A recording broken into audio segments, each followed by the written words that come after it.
사도행전 12장입니다. 야고보가 순교를 당합니다. 그리고 베드로가 투옥을 당하죠. 1절 볼까요? 그때에 헤롯 왕이, 그럼 여기서의 헤롯 왕은 도대체 어떤 헤롯 왕일까 알 필요가 있죠. 헤롯 대왕 있죠. BC 4세기에 죽은 헤롯 대왕. 그 헤롯 대왕의 손자입니다. 아그리파 1세입니다. 37년부터 44년까지 분봉왕으로서 통치했고요. 이 아그리파 1세는 특별히 유대교 있죠. 유대교에 굉장히 친화적이었어요. 그래서 친유대교 정책을 많이 썼습니다. 그 단적인 예가 뭐예요? 1절 계속 볼까요? 그때 헤롯 왕이 손을 들어 교회 중에서 몇 사람을 헤아려 하여 요한의 형제입니다. 요한의 형제 야고보를 칼로 죽입니다. 사도죠. 그래서 친유대교 정책을 많이 썼던 아그리파 1세. 이 친유대교라고 하면 이 유대교에 있는 수장들 있죠. 제사장들, 바리새인들, 사두개파들, 이런 종교 많은 그 권력을 쥔 그룹들이 있습니다. 이 종교 그룹은요, 어쨌든 유대 사람들을 리드하는 데 있어서 주도권을 갖고 있거든요.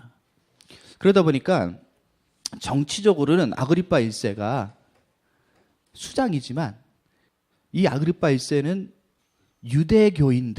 유대인들을 다스려야 되기 때문에 누군가를 통해서 더 유대인들을 잘 다스릴 수 있다면 그걸 정책적으로 또 정치적으로 당연히 반영하겠죠. 그럴 때 누구를 자기 손에 딱 주면은 정치하기가 편안할까요? 종교 지도자들이에요. 그러면 종교 지도자들은 뭐 바보입니까? 서로 기브 앤 테이크 하잖아요. 딜을 한단 말이에요. 그러니까 지금 이제 이 아그리파 1세는요, 역사적으로 44년 AD에 죽습니다. 여기 아그리파 1세 헤롯 왕이 죽죠? 20절부터 쭉 그 얘기가 나오죠. 이게 44년이에요. 그러니까 이제 서로 이제 종교와 정치가 손을 잡습니다. 지금 유대교인들, 그 중에서도 이 종교 지도자들의 골치를 아프게 하는 일이 뭐예요? 기독교예요, 기독교.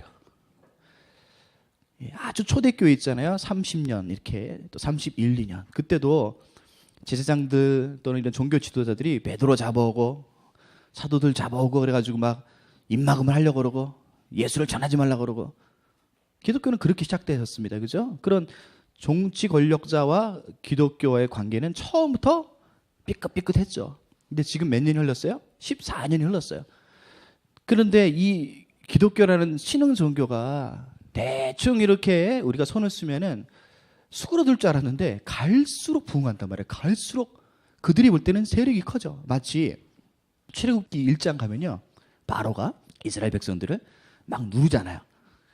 그래가지고 막 더 고된 노역을 주고 막 노동을 더 심하게 시키는데 뭐예요? 그 수가 더 번성하고 막 강성해져요. 그러니까 어디까지 가요? 이게 태어나는 아들을 다 죽여봐야 된다. 막 여기까지 가잖아요. 죽음의 정책을 쓴단 말이죠.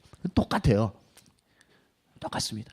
누르려고 그러고 입막음 하려고 그러고 못하게 하려고 막 이랬는데 교회는 성령에 의해서 더 날로 부흥해 가더라.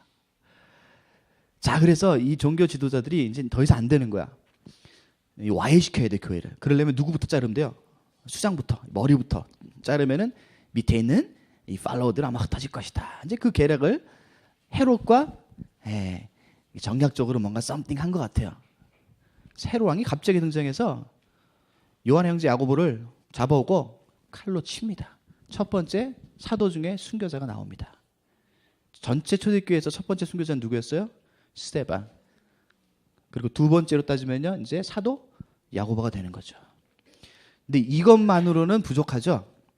자, 3절 보세요. 유대인들이 이 일을 기뻐해요. 그러니까 더 신이 났어요, 헤롯 왕이. 왜요? 자기 정치적 입장이 더 단단해지니까. 좋잖아, 자기도요. 그죠? 그래서 여기서 끝나지 않고 이 두 번째, 세 번째 계속 그 수장들, 리더들을 잡아와서 이제 족을 치려고 하는 거죠. 그 중에서 가장 헤드 리더십을 위치에 있었던 베드로를 잡아옵니다. 무교절입니다. 히브리 달력으로 1월 한 중순에서 약간 지난 뭐 일주일 정도, 그 어느 기간 같아요. 자, 잡음에 옥에 가두어요. 군인 내식인 내 패에게 맡겨 지키고. 무슨 말입니까? 중죄인 취급을 한다는 얘기죠. 요한의 형제 야고보를 칼로 죽이니까 유대인들이 와 기뻐하고 헤롯 왕 만세 막 그런 거야. 그러니까 막 이게 업돼 가지고 베드로도 잡아오고 이제 한 놈씩 다 잡아서 이제 친다는 거야. 그러니까 베드로가 잡혔을 때 뭐 각오하고 있겠어요 지금? 아 이게 나의 사명은 여기까지구나. 그런 증거들을 우리가 밑에 구절 가면 찾아볼 수 있어요. 베드로가 아마 죽음을 준비하고 있었던 것 같아요. 자, 그러자 교회는요, 그걸 뭐 마냥 기뻐할 수는 없죠. 당연히 하나님의 뜻이라고 한다면 우리가 받아들여야 되겠지만, 하지만 살고 죽는 것은 하나님 손에 있기 때문에 교회는 또 함께 이걸 아파하면서 또는 어떤 기도를 드렸겠죠. 그래서 5절 보니까요, 이에 베드로는 옥에 갇히고 교회는 그를 위하여 간절히 하나님께 기도합니다. 헤롯이 잡아내려고 하는 그 전날 밤에 베드로가 두 군인 틈에서 두 쇠사슬에 매어 누워 자는데 파수꾼들이 문 밖에서 옥을 지키더니 호련히 주의 사자가 나타나며 옥중에 광채가 빛나며 또 베드로의 옆구리를 쳐 깨워 이르되 급히 일어나라 하니 쇠사슬이 그 손에서 벗어지는지라. 천사가 이르되 띠를 띠고 신을 신으라 하고는 베드로가 그대로 하니 천사가 또 이르되 겉옷을 입고 따라오라 그래요. 지금 바울이 옥에 갇혔어요. 중죄인 취급을 당합니다. 내일 이제 심판으로 넘어가요. 그때 되면요 본인도 아마 개인도 우리 형제 야고보처럼 나도 아마 여기서 순교로 당할 것 같다라는 개인적인 판단을 분명히 어느 정도 하고 있을 거예요. 마음을 먹었을 겁니다. 여러분 보세요. 인간이요 조금 있으면 죽는다라는 것을 내가 안다고 할 때 어떻겠어요 여러분들 마음이? 공포스럽고 두렵지 않을까요? 물론 신앙이 있으면은 조금 그 신앙의 힘으로 이겨낼 수 있는 어느 정도의 뭐 한계는 있을 것 같아. 하지만 거기 완벽히 좌우를 사람이 어디 있어요? 그죠?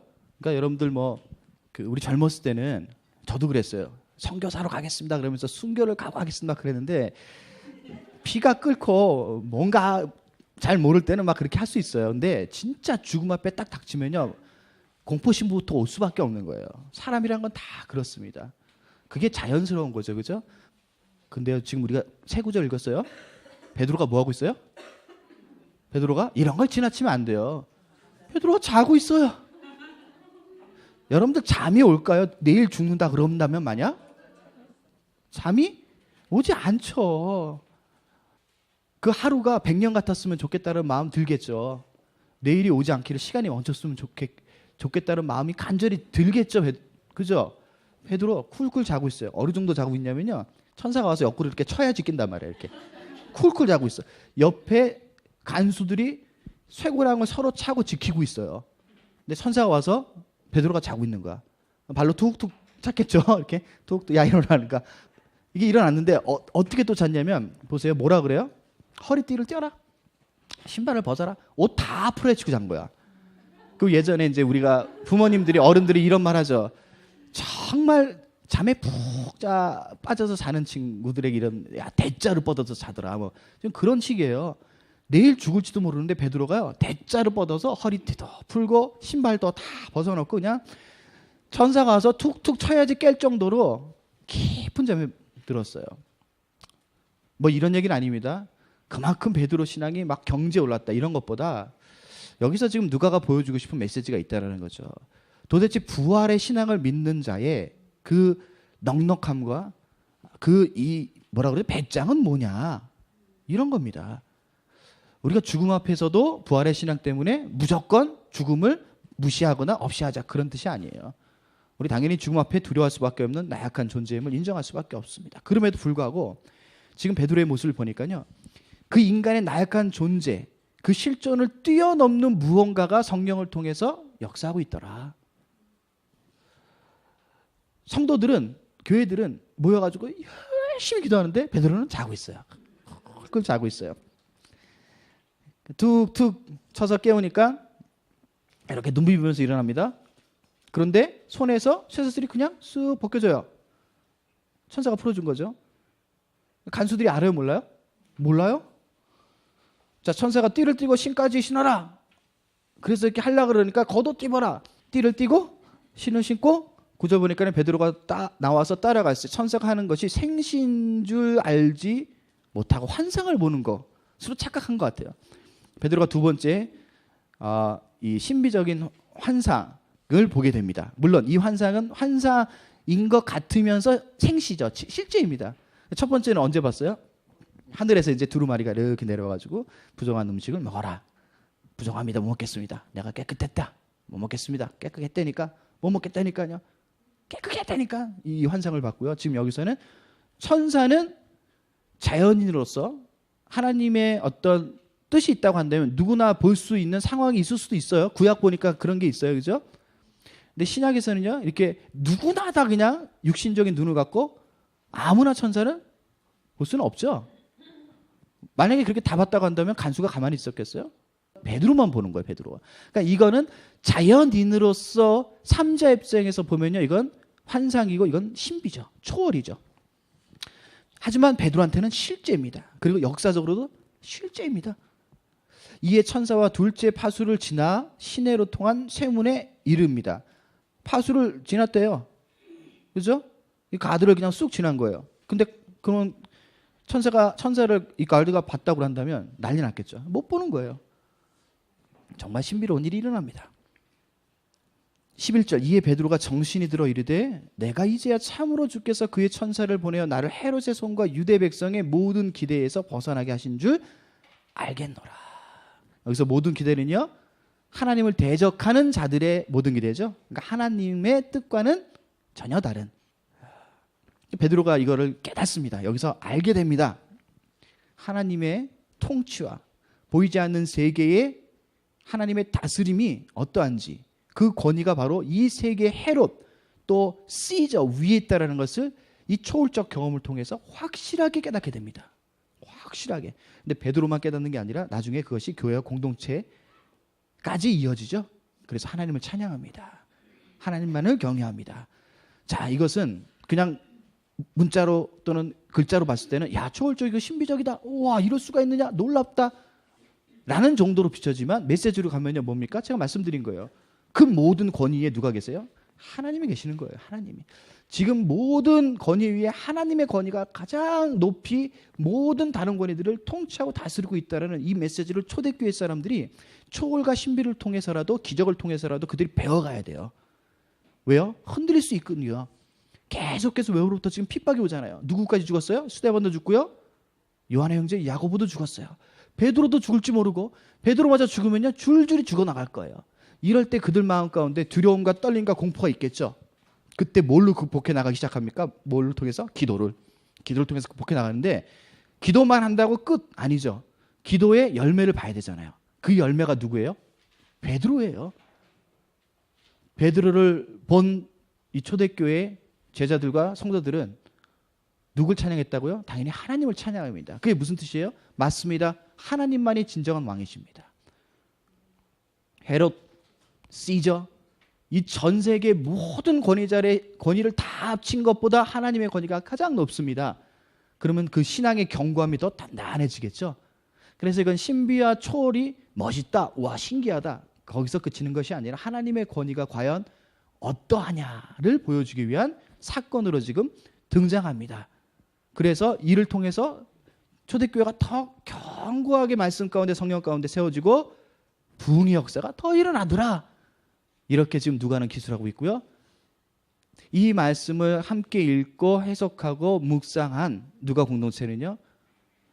60년 초반 때 이 공동체의 삶 가운데서도 겪을 수밖에 없는 외부로부터의 핍박과 압력 그것을 어떻게 이겨내야 할 건가에 대한 답으로서 그들이 이 본문을 누려야 됩니다. 바로 하나님의 왕되심, 하나님의 권위, 하나님의 능력. 자, 근데 재밌는 이야기가 있어요. 12절 깨닫고 이제 마가라 하는 요한의 어머니 마리아 집에 가요. 거기 갔더니 여러 사람이 기도합니다. 그래서 2장에 나오는 다락방이 아마도 마가의 다락방이 아닐까라고 추정하는 거예요. 어떤 일이 생기면요 주로 여기서 기도했던 것 같아요. 왜요? 많은 사람들이 모일 수 있는 공간이 있었어요. 그래서 마가의 어머니 마리아라는 이 마리아는 굉장히 돈을 많이 모았던 사람인 것 같아요. 그래서 큰 집을 소유할 수 있었고 그 중에서 이제 맨 위층에 있는 다락방. 여러분들 예전에 한국 그 전통 가옥 정도는 아닌 것 같고 어쨌든 그 다음에 이렇게 한국 집들을 보면요 항상 다락방이 있었어요. 그죠? 기억나세요? 요즘에는 그런 다락방은 없는 것 같아요. 그죠? 예전에 저도 다락방 있는 집에서 오래 살았거든요. 그리고 저는 다락방에서 살았어요. 다락방에서. 거기서 자고 먹는 건 뭐 내려와서 먹고. 근데 그런 기억이 납니다. 근데 그런 다락방을 생각하시면 안 되고요. 이스라엘 집의 다락방은요. 쉽게 가면 이런 홀 같은 데예요. 메인 위층에 있어요. 그래서 그 다락방은 뭘로 사용하냐면 주로 게스트를 접대하는 데 사용해요. 그리고 집이 좀 크면요. 이렇게 모임도 가질 수 있어요. 이렇게. 그러니까 지금 마가의 집은요. 가정교회에서 이제 후견인 역할을 하는 거죠. 본인 집이 좀 크고 다락방이 이렇게 많은 사람들이 모여서 기도도 하고 예배도 들을 수 있으니까 그쪽에 이제 방을 내놓고 사람들이 언제든지 와서 기도하고 예배드리고 또는 뭐 할 수 있도록 후견인으로서 지금 역할을 감당하는 것 같습니다.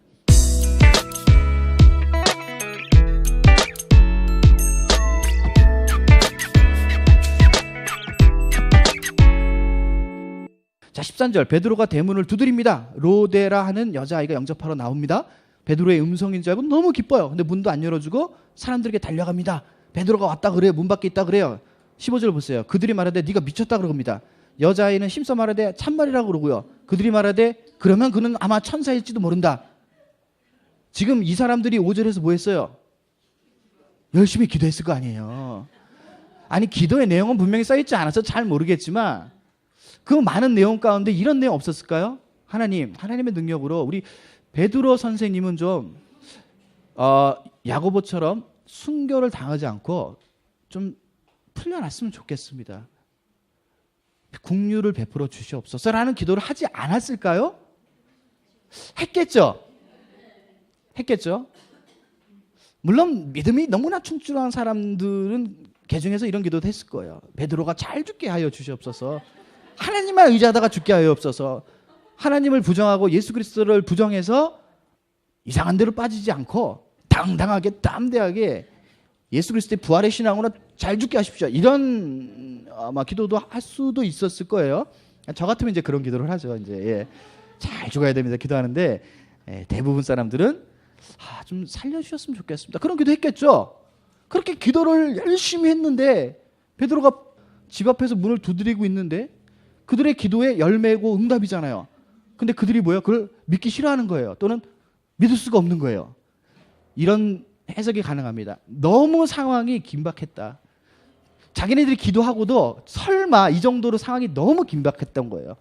그 갭을 기도의 힘으로도 메꿀 수 없는 본인들을 보게 된 거죠. 그죠? 뭐 이런 경우가 종종 있습니다. 우리가 기도하는데 어떨 때는 기도의 응답이 빨리 와요. 그래서 그 기도의 응답의 열매를 바로 확인할 때가 있어요. 거기에 대해서 우리가 또 하나님을 찬양하고 또 감사하고 그래서 신앙이 조금 이렇게 자라갑니다. 좋습니다. 하나님께서 우리를 그렇게 사랑하시고 또 우리의 기도를 응답해 주시는 아버지로서 그 응답 또는 열매들을 우리에게 종종 굉장히 빠르게 주시기도 합니다. 하지만 더 많은 경우는요. 그렇게 빨리 오지 않습니다. 그죠? 빨리 오지 않아요. 더 많이 기다려야 될 때가 있고요. 어떤 기도는요. 내가 죽기 전에도 응답이 안 되는 경우도 종종 있기도 해요. 자, 그래서 기도의 응답을 바로 받을 수도 있고요.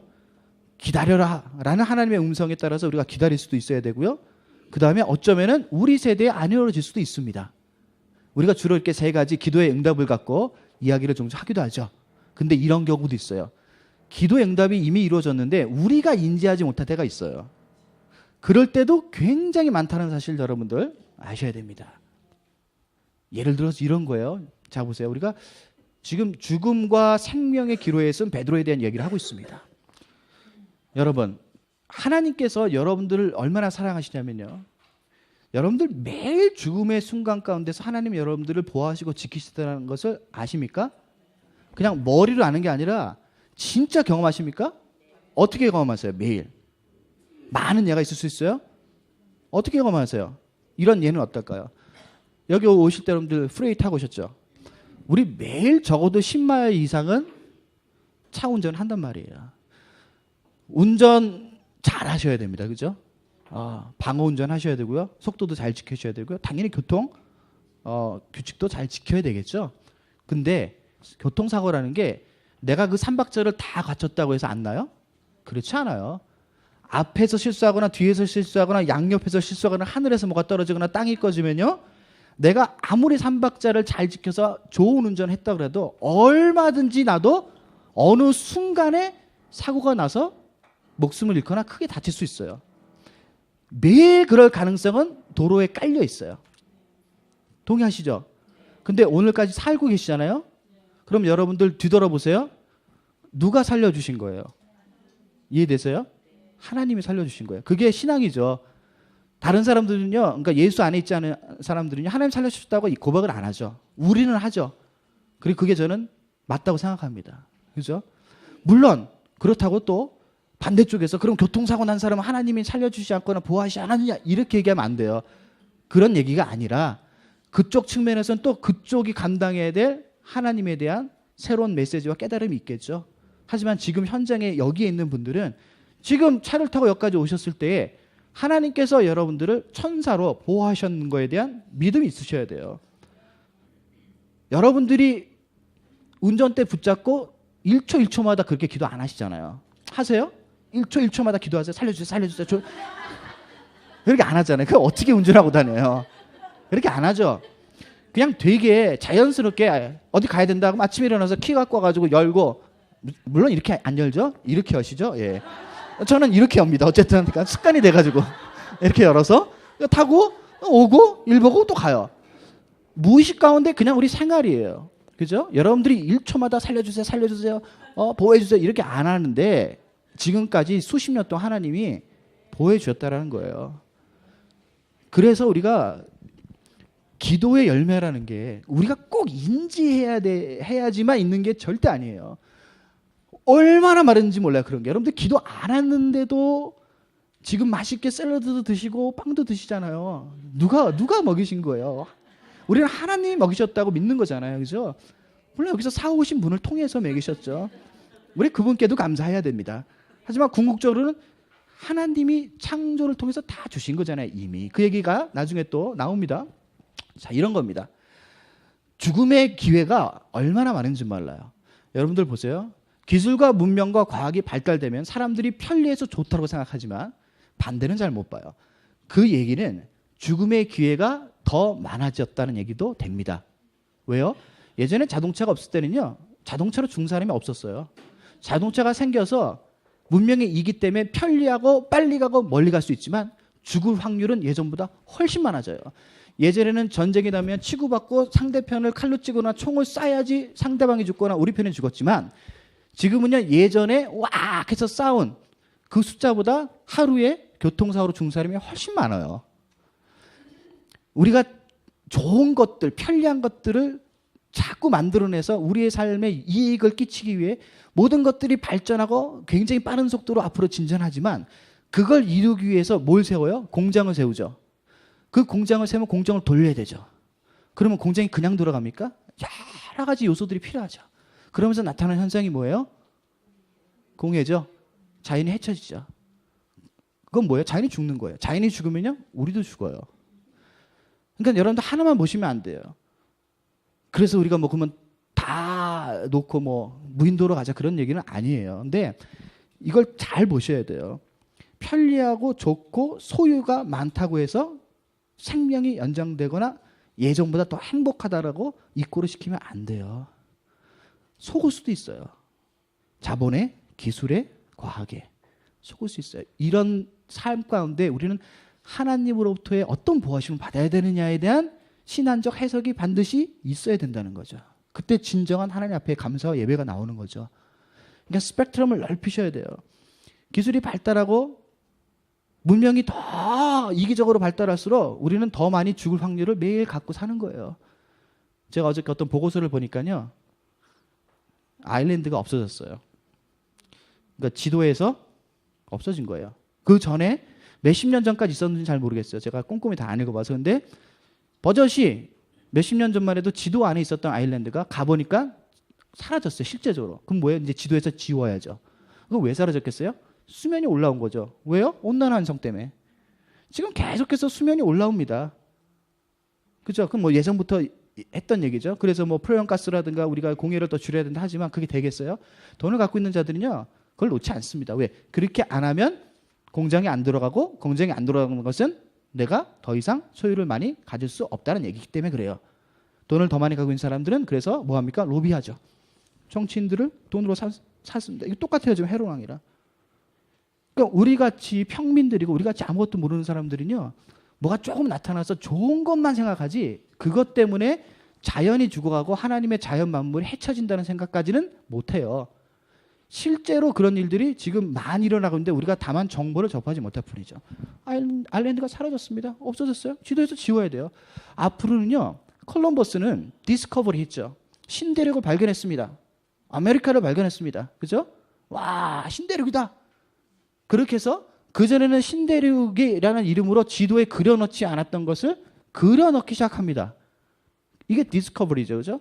그래서 콜럼버스가 미국에 오기 전까지는 미국이라는 대륙은 지도에 존재하지 않았어요. 하지만 실제는 존재했죠. 근데 그걸 발견했잖아요. 그 다음부터는 미국이라는 대륙을 지도에 넣었죠. 이제는 웬만한 대륙은 당연하고요. 조그만 섬까지 다 지도에 기입합니다.